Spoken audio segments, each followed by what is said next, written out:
ప్రకాశం జిల్లాలో హెచ్ఐవి కారణంగా సంభవించే మరణాలు గతంలో పోలిస్తే గణనీయంగా తగ్గాయని ఒంగోలు ప్రభుత్వ ఆసుపత్రి ఏఆర్టీసీ సెంటర్ వైద్యులు తెలిపారు. SMO doctor Joseph Samuel, doctor Swathi Sivasri మాట్లాడుతూ జిల్లాలో ప్రస్తుతం సుమారు 30,000 హెచ్ఐవి కేసులు ఉన్నాయని, ప్రభుత్వం ఉచితంగా మందులు, మెరుగైన వైద్యం అందిస్తుండటంతో మరణాల రేటు గణనీయంగా తగ్గిందని వెల్లడించారు.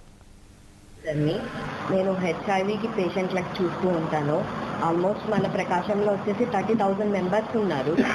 ప్రెసెంట్ డెత్ రేట్ అయితే పర్లేదు, తగ్గింది. ఇంతకు ముందుగా పోల్చుకుంటే ఇప్పుడు మాత్రం బాగా తగ్గుతుంది.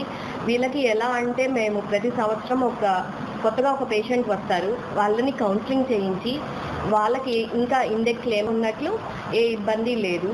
ప్రెసెంట్ హెచ్ఐవి పేషెంట్లు చాలా చక్కగా మెడిసిన్ వాడుతున్నారు, మేము చెప్పిందే వింటున్నారు, ఏ ఇబ్బంది లేకుండా చూసుకుంటున్నాము. ఇస్తున్నారు, కొంతమందికి అయితే వస్తూ ఉంది పెన్షన్. అయితే 295 రీచ్ అయితే దాన్ని సాక్ష్యం అంటారు. 3 రీచ్ అయితే దాన్ని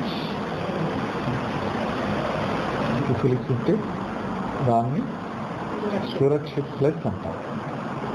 ఈ టార్గెట్స్ మన కంట్రీ అంతటికీ ఇచ్చారన్నమాట. మన రాష్ట్రంలో కొద్దిమంది ఈ యొక్క టార్గెట్స్ని రీచ్ అయ్యారు. మన ఒంగోలు కూడా రీచ్ అయ్యేటువంటి దరిదాపుల్లో ఉందన్నమాట. మా ప్రాజెక్ట్ డైరెక్టర్ గారి యొక్క గోల్ ఏంటంటే at least by the end of this month, by the end of September